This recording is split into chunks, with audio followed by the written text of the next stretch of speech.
Assalamualaikum warahmatullahi wabarakatuh dan salam sejahtera semua.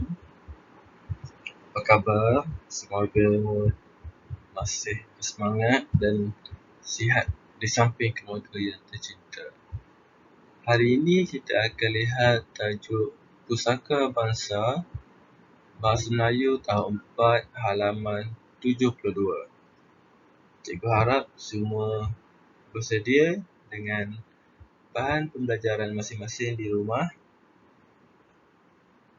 Kita akan mulakan pembelajaran untuk hari ini. Baiklah, kita lihat fokus pembelajaran hari ini iaitu standard kandungan 5.1 memahami dan menggunakan golongan kata mengikut konteks. Bagi standard pembelajaran 5.1.4 memahami dan menggunakan kata tugas mengikut konteks iaitu kata bilangan. Okey, di mana cikgu telah menetapkan pelbagai kriteria kejayaan mengikut aras pemahaman anda. Baiklah, harap semua bersedia. Okey semua, mari kita lihat Pusaka Bangsa petikan pada hari ini. Hadis mencari maklumat tentang seni tari dabus daripada internet. Dia membentangkan tugasan itu pada hari esok. Okey, jika kamu ingin lihat contoh seni tari dabus, tarian dia bagaimana, kamu boleh cari di internet, di YouTube. Kamu type sahaja tarian dabus. Jadi kamu akan lihat pelbagai contoh tarian yang dipersembahkan. Sekarang mari kita baca sama-sama. Tarian dabus ialah tarian tradisional yang berasal dari negeri Perak. Tarian ini dipersembahkan sejak beratus-ratus tahun dahulu. Dabus terdiri daripada beberapa peralatan muzik seperti rebana, gong dan buah dabus. Rebana diperbuat daripada berbagai kayu seperti kayu nangka, cengal, halban, tembusu dan jati. Kayu-kayu ini keras dan tahan lama. Untuk mempersembahkan tarian dabus, sekurang-kurangnya 3 orang diperlukan, iaitu pemain rebana, pemain gong dan penari. Namun begitu, untuk lebih meriah, sekurang-kurangnya 7 atau 8 pemain diperlukan. Dalam sesuatu persembahan, sekiranya tanpa penari, kesenian ini tidak dipanggil dabus tetapi dipanggil bardah. Untuk seseorang itu mahir dalam kesenian dabus memerlukan masa lebih kurang 6 bulan.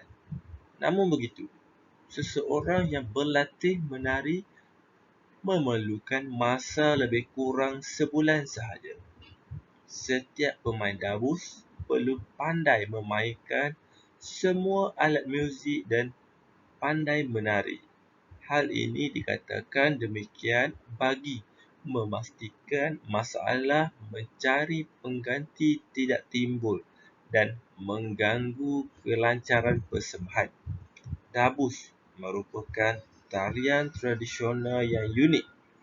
Tarian ini dipersembahkan dalam adat istiadat Melayu seperti adat perkahwinan, berkhatan dan berendam. Sebahagian daripada masyarakat dahulu menganggap tarian ini untuk golongan berada kerana dimainkan di istana. Tarian ini harus dipelajari oleh generasi kini bagi memastikan pusaka bangsa ini terus kekal dan dipelihara sepanjang zaman.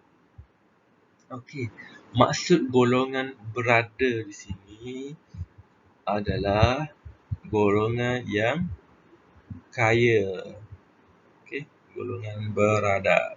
Okey, kaya lah. Okey. Jadi itulah petikan untuk hari ini. Okey. Jadi kita telah baca dan kita telah hayati petikan Pusaka Bahasa ini. Cuba kamu fikir apa isi penting yang terdapat dalam petikan yang kita baca tadi. Baiklah, kita tengok yang pertama. Tarian Dabus ni berasal dari negeri Perak. Yang kedua, beberapa peralatan muzik, rebana, gong dan buah dabus. Dan seterusnya, ada 3 pemain utama, iaitu pemain rebana, pemain gong dan penari. Untuk meriah, tarian Dabus perlu 7 atau 8 pemain. Tarian ini biasa dipersembah di majlis perkahwinan, berkhatan dan berandai. Okey. Apa itu berkhatan, apa itu berandai? Kamu cuba cari di internet maksudnya. Okey. Ada 5 perkara penting yang telah cikgu gariskan. Baiklah, sekarang kita akan lihat contoh perkataan kata bilangan yang kita akan pelajari pada hari ini. Mari kita baca musjelik. Kata bilangan ialah perkataan yang menerangkan jumlah pada frasa nama. Contoh yang pertama, kata bilangan tentu atau kardinal. 2, 30, 500. Okey. Yang ini kita boleh kira dengan jelas, kita boleh lihat dengan jelas. Okey.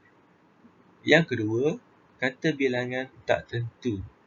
Contohnya, semua, para, beberapa, segala. Okey, ini dia tidak ditulis dalam bentuk angka ataupun nombor.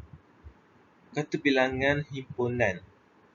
Contohnya, ketiga-tiga, berguni-guni. Okey. Yang keempat, kata bilangan pisahan. Contohnya, masing-masing, setiap. Okey. Dan yang terakhir, kata bilangan pecahan. Okey, separuh, setengah, sepertiga. Baiklah, mari kita lihat contoh kata bilangan yang terdapat dalam petikan ini. Okay, seperti yang kamu lihat, yang pertama, beratus. Ratus. Okay.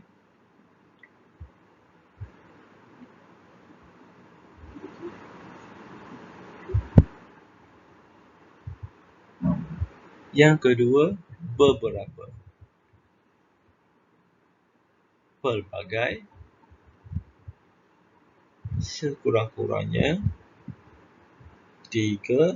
Ini tentu ya, sebab dah ada angka. 8. Sesuatu. 6. Sebulan. Sebahagian.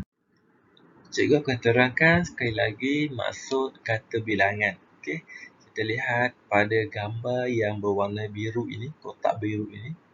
Kata bilangan ada 5.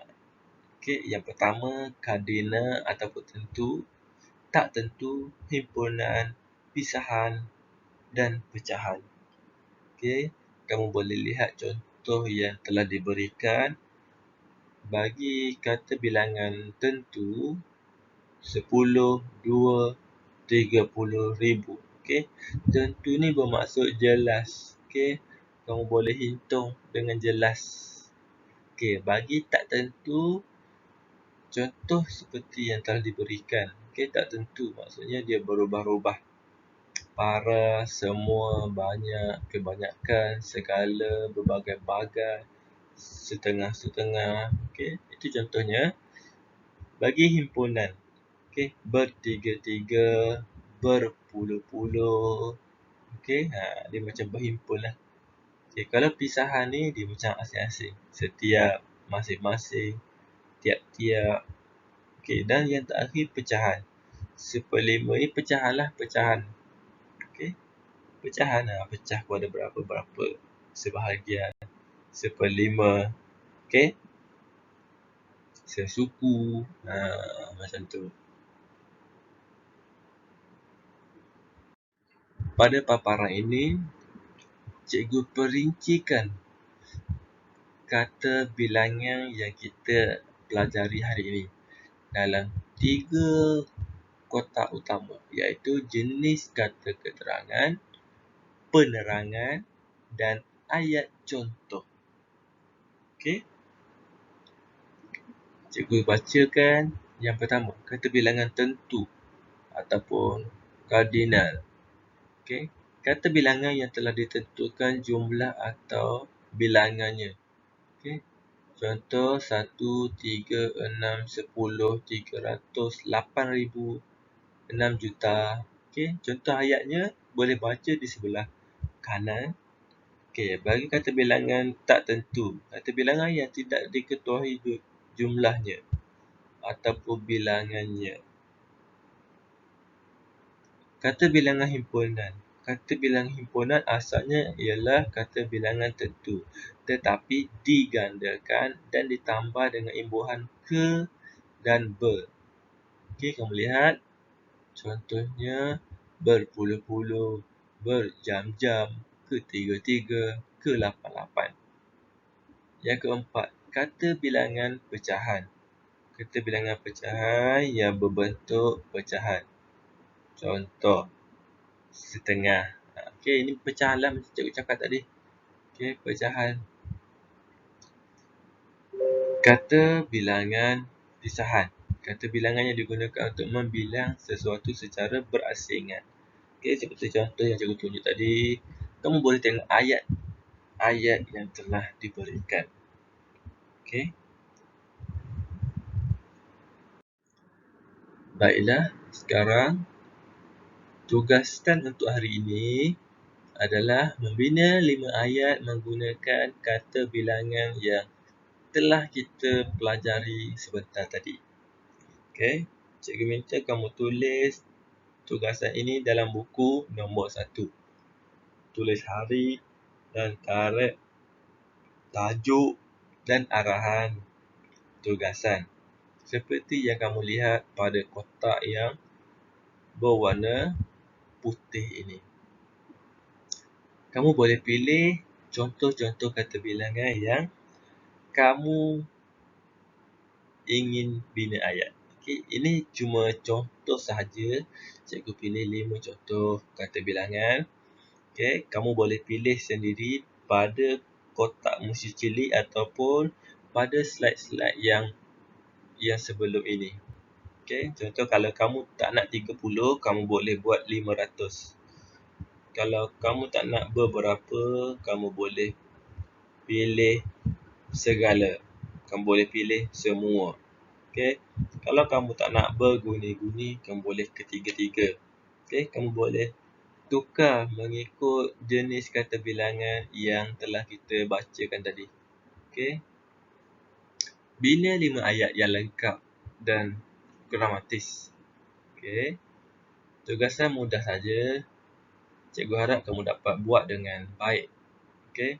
Sekiranya ada soalan, kamu boleh tanya pada ruangan komen. Okey. Jika kamu tidak tahu untuk membina ayat, kamu boleh mengambil daripada contoh slide yang telah kita pelajari. Sebab itulah cikgu tak baca contoh-contoh itu. Cikgu minta kamu baca sendiri contoh ayat tersebut.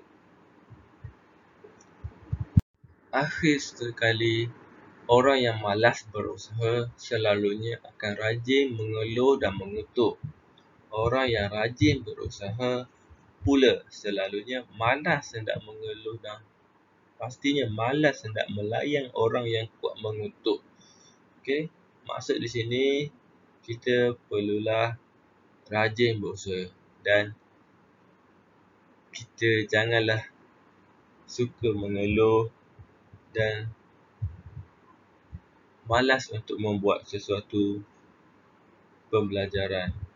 Okey, jika kita rajin berusaha, kejayaan itu akan menjadi milik kita. Okey, renung-renungkanlah dan selamat belajar. Terima kasih. Jumpa lagi. Assalamualaikum. Salam sejahtera. Kita jaga kita patuh SOP. Semoga ceria-ceria selalu.